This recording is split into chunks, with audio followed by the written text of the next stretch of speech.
What's up, family? Gerald the Bossman here. You're tuned into the Bossman Show on AM 1010, AM 1430, 1055 The King.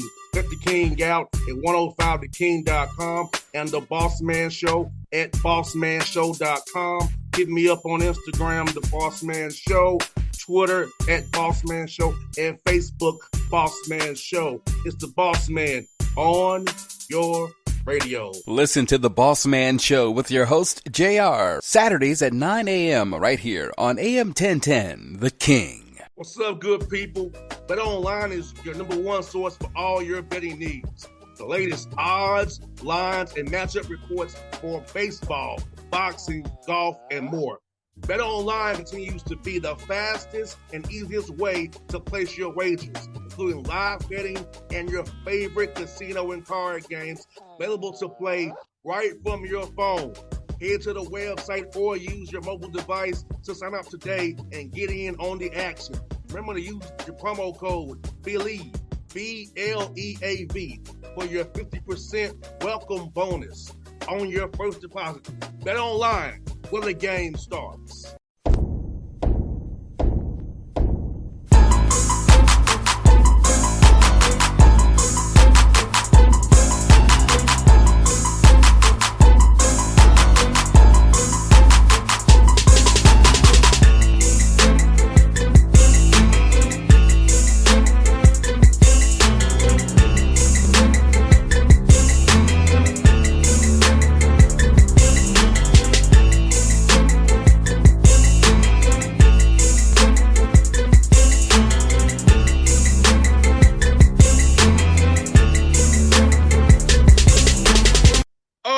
Back on the Bossman Show, a friend of the show, man, a friend of mine personally, the coach of Fulton. How you see him, his famous office in the background, Dedrique Taylor of the Bossman Show. D, what's up, man? How you doing, my good brother? A whole lot of nothing, man. Trying to enjoy a little bit of this sunshine that finally showed his face here the last couple of days. I hear that, man, bro. Looking up your stuff, man. You going your 11th year, bro. Like, can you believe in 11 years, man? Not at all. Not at all. This it's so crazy, man, that it is 11 years going into a year 11, and we've been here 10 years. We've survived this long. Yeah, bro. Now, I ain't talked to you on the show since it happened, but congrats on your extension, my brother. I appreciate it. I know I talked to you before it happened last year, but I can't tear on the show. Congrats on the extension. No, I appreciate it. That's one of the main things in life, trying to get some extensions to provide some stability for your family. And so we're really fortunate to finally get that done and live it out and see what happens. And hey, you paid off the AD and administration's belief in you 20-win season. Those don't come by lightly or easily. So let me ask you, man. Seeing your team progress last year to get 20 wins, could have got more, to be honest, but 20 wins is 20 wins. How happy were you with your team last year, man? I was extremely happy. I was extremely impressed with what they started off as and what they became. Watching that group gel together with an understanding of the most important thing is winning, sacrificing some of their individual accolades and maybe some of the things that they wanted to do to win. And then buying into those things that are important for that group to win. It was nothing short of fascinating, quite frankly. And it was definitely a group that they understood, they understood and kind of created their own mantra, if you will, like their pace and understanding how we have to scramble and play hard and what we have to do offensively. I thought it was really, really impressive to watch them become that. The first game we played against San Diego State, and I think we had something like 18 or 20 turnovers, to where in conference we grew and started to understand taking care of the basketball to where there were 3 or 4 or a handful of overtime games where we would have less than double digits turning the ball over. So for us to grow in those capacity or that particular capacity, it just shows and says a lot about that group.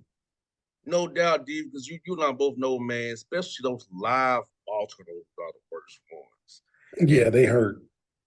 And trying to limit those and Ben, when you take care of the ball, you have a chance because we both know they're gonna make shots every night. You can defend, not turning the ball over, and create offense through your defense.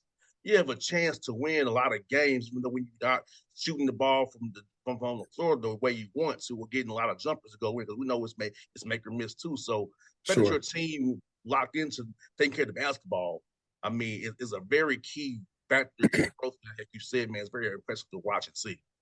Definitely, man. It showed me that our culture is in the right place and what we believe in, we're heading in the right direction. It's just a matter of doing it over and over again and believing in it. And one of our coaches said this to me this morning. He just said, get bored with the basics, doing the same thing over and over again. And that really hit home with me. And I said it to our team, like, in my opinion, I think that's why Kobe Bryant and Tom Brady and even LeBron and some of the greats that you think of, they're not spectacular. They're just really, really good at the basics. Really, really good at the basics. Yes. And so, trying to get our guys to buy into that and believe that is in fact one of the secrets to success. That's something that's really, really important. But it also, with our new group, presents some challenges in terms of getting them to understand that concept, but then also buy into that concept and then execute that concept. It's why you coach, kind of, sort of, and the challenge is you have a new group every year. No doubt, especially in this new world of NIL and the portal. So now, it's been the Big West is not like the NILs I've been saying, but how has the NIL and the portal affected how you recruit? Because it's out there. It's like the fragrancy of college basketball. Like you have fragrancy every year. So how affected how you go about doing your roster right now, D? I would start by saying, working from the inside out. For the first time, the NLI has really, really jumped up and bit us in the butt. We lost our leading scorer to University of Alabama because of NIL. And so that hurt, obviously, but it says a lot for him. It says a lot for his family. It says a lot for us as a program in terms of being able to produce a guy that averages 16, almost 17 points a game. And then we win over 20 games that season as well. He's a guy that's gone to the NCAA tournament. So, that was expected, so to speak. But obviously when it happens, obviously it still hurts. But for us, in terms of recruiting, trying to replace that, we're, like you mentioned, we're not in a situation where we just got an unlimited amount of NIL. We're able to do a couple of things here and there, which are really small on the radar scale. And so we talk right up front with recruits and basically tell them, hey man, like, if you're interested in the NIL, this is what we can do, but don't expect a whole lot because we can't. And if you are expecting a whole lot, there's really limited or limited stuff that we can do together. If your decision is driven by NIL, we're probably not going to be good together. It has to be driven by winning. It has to be driven by the opportunity. It has to be driven by, wanting a true college experience without all of the NIL stuff, just because we're not able to or not equipped to be able to handle that stuff. No doubt. And I saw you sign 3 high school guys too, brother. To tell me about those signees you had, man. Yeah, really, really excited. And I think it's a product of the NIL. I thought the last year, a lot of colleges or a lot of universities were going after guys in the transfer portal. And so we set our eyes on guys, high school kids that we wouldn't ordinarily be able to get because, the universities, they're looking elsewhere or in the transfer portal and, NIL and all of that stuff. And we were able to get 3 high school guys that ordinarily we wouldn't be able to even be in the room with. And so we got a young man from East St. Louis High School by the name of Antoine Roberson. And then we got 2 kids out of Texas, one out of San Antonio who played for Bruce Bowen. They won a state championship, Kendrick DeLuna, 6'11". And then we got another kid, Keith, out of Dallas. Keith Richardson, really, really excited about what he brings to the table. But again, those are all 3 guys that I think under normal circumstances or pre-NIL circumstances, we probably wouldn't be able to attract those guys. And D, what's good about it is you can still build your roster through high school guys and let guys develop, because player development is, I know, it's very key for you. And Yeah. I still think that high schoolers are useful in this market. I know some people don't want to do it, but I feel like they're useful. And if you get the right ones in your system program, it can develop something really, really, really nice. And you all have something brewing out there, man. You do. You've been there for going 11 seasons. You have a standard out there. They gave it. You are the culture. I thought these young men could come in here and really help you guys compete in that Big West, and hopefully you'll go to the big dance again. Hopefully. Yeah. Yeah. I think you hit the nail on the head in terms of development, the opportunity to take that development from a skill session to on the floor is really important to these guys. They want to get out on the court and they want to play. And so we can offer that to them. But we also have an understanding of, hey, man, if they come here and they do what they're supposed to, which is develop, which is put up some productive numbers, probably not going to coach them all 4 years. And I don't want to say okay with it, but I'm okay with it because I know it's a part of today's society. It's a part of college athletics. So we're just trying to help guys be as good as they possibly can be and do what they can do from a production standpoint, and then let the chips fall where they may. If we win 20 games and they produce at a high clip and they want to move on, it is what it is. And it also is good for you on the back end because, hey, guys know they come to Fullerton, they'll develop and turn into something. So I know it sucks. You kind of have to be okay with it.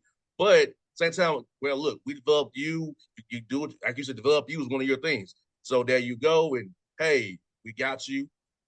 It's doing run it that way. No So, doubt. hey, so, I mean, you got to make the system work for you. That's kind of how I made radio work all these years. make it work for me.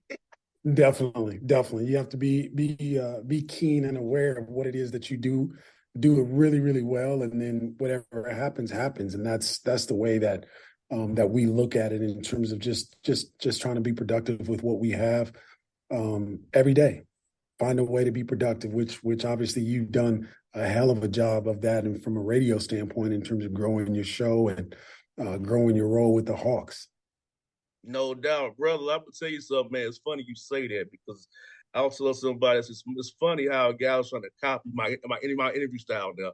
Like having conversations, not having interview questions. It's not asking Sure. for it's funny how I was vilified for being different. I see guys trying to copy what I do now.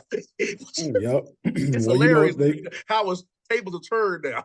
yeah, well, they say imitation is one of the greatest forms of flattery. So I would take a page out of that book and appreciate it. I mean, but it's often duplicated, but never the same as what you do, how No, you do. no doubt, because they got this kind of style and this flow to it. Like it's not natural. They're trying to do something they're not used to doing. It's not natural. This is what I No do. doubt. No I'm a doubt. barbershop dude. That's what I come from, the barbershop. You feel me? I'm a No doubt. barbershop dude. You know what I'm saying? And you know Yep. what, D man, let me ask you this, man. Like, I know you're happy with what you got going to team, man. So how workouts going right now? Seeing your new guys together, man, what they're kind of gelling right now. How's it going so far? I think to use your terminology, just being able to see those guys together and perform what little tasks we've given them together has been extremely impressive. But I would even go one step back and say I've been impressed with the types of young men that we've been around and we're able to get on the floor with every single day. They literally are unbelievable, really, really good dudes, man. They're coachable. They don't have an attitude, or they're just trying to get better, and they're trying to get better quick. And so they're getting their fair share. They're getting their ass kicked in the weight room and even on the floor a little bit, especially for the new guys, because it's so new and so different. But what we're trying to create are just habits, just things that they can rely on, like they rely on breathing. But they don't know that they're breathing. They just do it. And so we're trying to create those habits. So far, things are going really well. Obviously, we have a long way to go. But slowly but surely, we're just trying to put one foot in front of the other and move forward. And that's what we're doing. I mean, it's interesting because we have seven new guys, maybe eight new guys. And so it takes a little bit of time to let them understand what you're trying to do and then try to get them to execute those things day in and day out. And one of the issues, I wouldn't even say it's an issue. It's the price of doing business, if you will.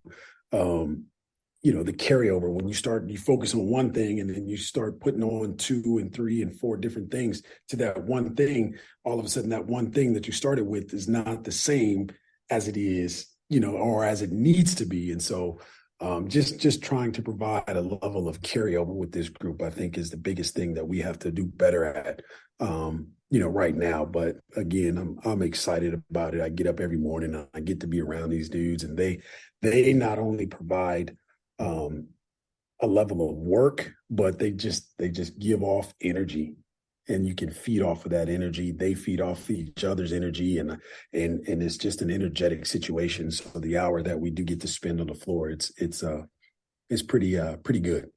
Now, D, I was talking to the kids at the basketball camp about a story about how when I was a child, I got out from school, I had 3 hours of non-school stuff. It was an hour of catching footballs, an hour of shooting ball, or an hour out there hitting left-handed or right-handed, whatever the day it was, doing pop fouls with my father. So I'm used to habits and regimens. So for me, it's like it's natural for me to get into a rhythm and a groove because as a child, my dad had me doing football for catching balls, shooting and hitting the baseball, catching and doing ground balls. So I told the kids who come to basketball camp, take these drills you're learning and put them in part of your daily routine. That's how you're going to get better.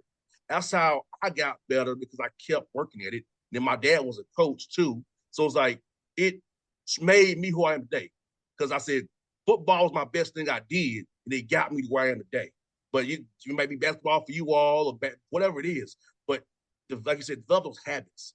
Get into a rhythm and a groove that you can repeat every day. So it becomes like you said, rhythm to you. So I think in sports, having habits, having a work ethic, having a rhythm to what you're doing and a purpose will get you better every day. Like you did for me from 4 years old to only going to NC State. Yeah, no, I think sports is the greatest teacher of life lessons, and we're really fortunate to be able to teach these things that apply to real life, and I'm sure you've done the same thing with your professional life in terms of developing that rhythm, in terms of developing a base, the foundation, the fundamentals, and then growing from there.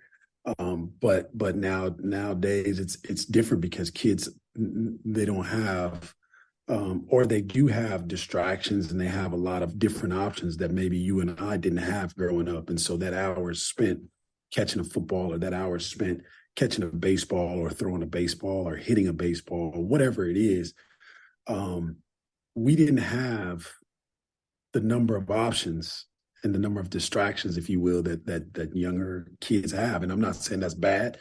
I'm not saying that's good. It just is what it is, and it's unfortunate, these things, they come into play. But the more and more kids, it's so funny, man, just keeping things simple. The more and more you can keep things simple and get really good at simple things, you'd be amazed at how much better you are than your peers. If you just focus on being really, really, really good. And I'm not saying it's, it has to be one sport. I'm saying something really, really good. Only do one thing and do it really, really well. And I think you'd be amazed at how good it can be for you. But you'd be amazed at what it teaches you, that you can either apply to sports or you can apply to the real world. And you know what, D? I'm going to tell you, by proxy, being around the NBA the way I have, I've been able to help young middle school kids with basketball, showing them high-level basketball that I see every day. And taking some of those things I've seen in practice and shoot-arounds and say, hey, if you want to get to that level, it's what they do. So being able to pass that along to college kids as well. I think for me, I didn't play professionally like I wanted to, still being around the game and be able to still help people and pay it forward to what I'm doing, man, is something I believe in service. I believe in being a servant for other people. And I feel like using this platform of my show and being around where I am because my job, I'm able to help grow the game of basketball and football the way I wanted to. I didn't play it myself. So impact the game, so I'm not actually on the field. No doubt. That's at the core of who you are. You're driven by helping people because somebody helps you, I'm sure. But you're driven by taking, bits and pieces of who you are and who you've become, and then sharing it in hopes that it helps the younger generation. And to me, that's what life is all about. That's what this thing that we do is all about. It's providing help because, as you know, either somebody helped you or somebody is going to help you, and you need that. I'm a 50-year-old, or not 50, but I'm 49, and I know I need help. I can't do everything. I can't, and so I don't expect myself to do everything. I do what I can really, really, really well, and try to do it as hard as possible. And then whatever happens, man, is going to happen. But at least I know at the end of the day, I went as hard as I possibly could. I gave everything I had with no hold bar. And to me, that's what I'm required to do. And so that's what I'm going to do.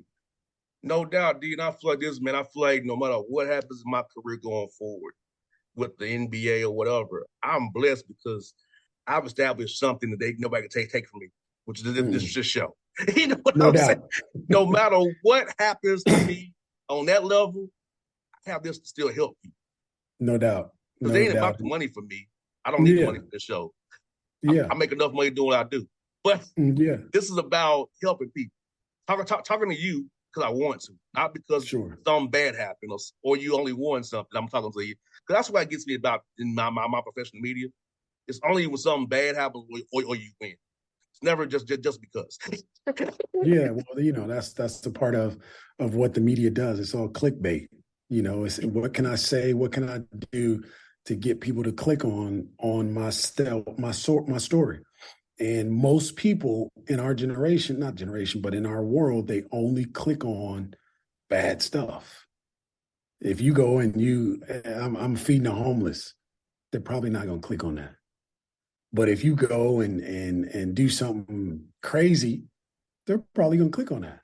And that's just the way that our world works. And it's unfortunate, but again, that's not necessarily what I subscribe to. I subscribe to people like yourself. I'm driven by, inspired by people like yourself that are here to help and here to provide what they can. And they do that. And that's what I count on people like you for. It's funny. I did an interview. Somebody asked me, why do you interview so many coaches in college? Because I can impact them. Mm-hmm. NBA don't need my help. They already in the NBA. Right. NFL don't need my help. They're already there. Right. How can I use this platform of 44 affiliates and 35 podcast platforms to get their message out? Yeah. And do it. Don't ask them for a dime. No doubt. I don't ask you for nothing.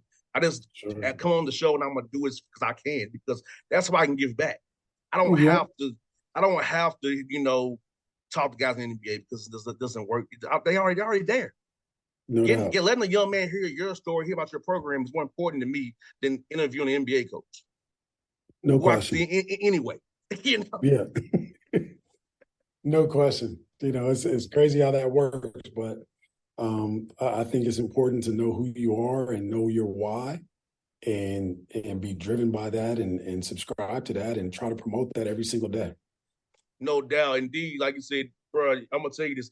I got it here on my list here. This is your on the show, 14 times on the show, brother. 14 really? times. Yes. That's crazy.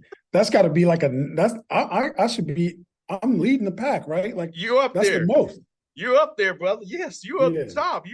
You're at the top, brother. Yes, 14 is you. I like it. You're the 14. This is your 40 time on the show. Yes, brother. 14 times. I like it. I like it. You got to be known for something, so you might as well be known for that. You didn't think you had no idea. You had no idea, did you? No, none. Nah. When we first started talking, the only reason why I was intrigued is because you look like me. That's the only reason. Yeah. And from that, obviously, a relationship has grown and things have been really, really good for both of us. But the initial draw is because you look like me. Period. Yeah. Yes, no, 100%. That's the point of entry. Because like I said all the time in articles. That's what I come at baseball. I was like, hey, they didn't see somebody that looks like them. Yeah. That's what they understand. The Braves did not understand it. They said, ask me, why the Uptons want to talk to you? They want to talk to you. We look alike. We have a shared experience. And people that don't look like that, don't look like you or me, or look like there's no commonality, they don't understand that. And I said, even the Dominican guys who look like me, they who understand where we all came from. There's a boat trip and a point of a finger as to why you're Dominican, Haitian, and they saw me as one of them. Yep. So that's what I say all the time. That hey, that's a point of entry sometimes. Like you see, because hey, we probably have something common with a shared experience. No doubt. No, probably you do. You definitely do. From being the same color or human, there's a commonality that you can find, but the obvious commonality is you look like me. And so that just it provides a level of, like you said, an entry point to go down that road, and let's see where it takes us. Yeah, so brother, you're 14. Dana Ford's 11. He's Tennessee State. He's right behind you. You're nice. 14, brother. You got the record. Nice. The most appearances on the Bossman Show, D.J. Taylor. Yes, he has the record. I love it. I love it. Hey, you can only be first once. Yes. You can only be first once. I doubt you to get beat. I doubt you to get beat anytime soon. Good. If you think I'm getting close, then let's ramp up the times that I'm on the show. No doubt. Hey, no doubt, brother. That's what I got for you, man. Yeah, I saw you have an elite camp coming up. Tell us about that coming up, brother. Yeah, it's an elite camp that we have August 3rd and August 4th on campus, 9 to 12 both days. The camps are the same. There's no differentiation between the two, but it's just a chance to get to work with recruitable athletes. They get a chance to be on a Division I floor, get to work with the Division I staff, and get some tools that can help propel them to the next level. We use it as an opportunity to recruit as well. So there'll be some guys there that we're recruiting. There'll be some guys there that may even might be their first time playing basketball. But more so than anything, we're just trying to introduce them to our culture, which is created by working, which is created by development, but also from a relationship standpoint.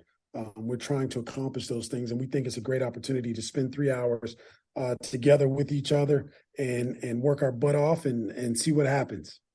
No doubt. Well, folks, you've talked to the man with record fits on the Bossman Show. This 14th time, the man himself, D.J. Taylor on the Bossman Show from Fulton. Hey, brother, always a pleasure to talk to you, my guy. We got to make it team real soon, my brother. Definitely. Let's make it happen, man. Have a good summer, and I look forward to catching up. All right, brother. Okay, take care. What's up, good people? BetOnline is your number one source for all your betting needs. The latest odds, lines, and matchup reports for baseball, boxing, golf, and more. BetOnline continues to be the fastest and easiest way to place your wagers, including live betting and your favorite casino and card games available to play right from your phone. Head to the website or use your mobile device to sign up today and get in on the action. Remember to use your promo code BELIEVE, BLEAV, for your 50% welcome bonus on your first deposit. Bet online where the game starts. What's up, family? Jared the Bossman here. You're tuned into the Bossman Show on AM 1010, AM 1430, 1055 The King. Check The King out at 105theking.com and the Bossman Show at bossmanshow.com. Hit me up on Instagram, The Bossman Show, Twitter at Bossman Show, and Facebook, Bossman Show. It's the Bossman on your radio. Listen to the Bossman Show with your host, JR, Saturdays at 9 a.m. right here on AM 1010, The King.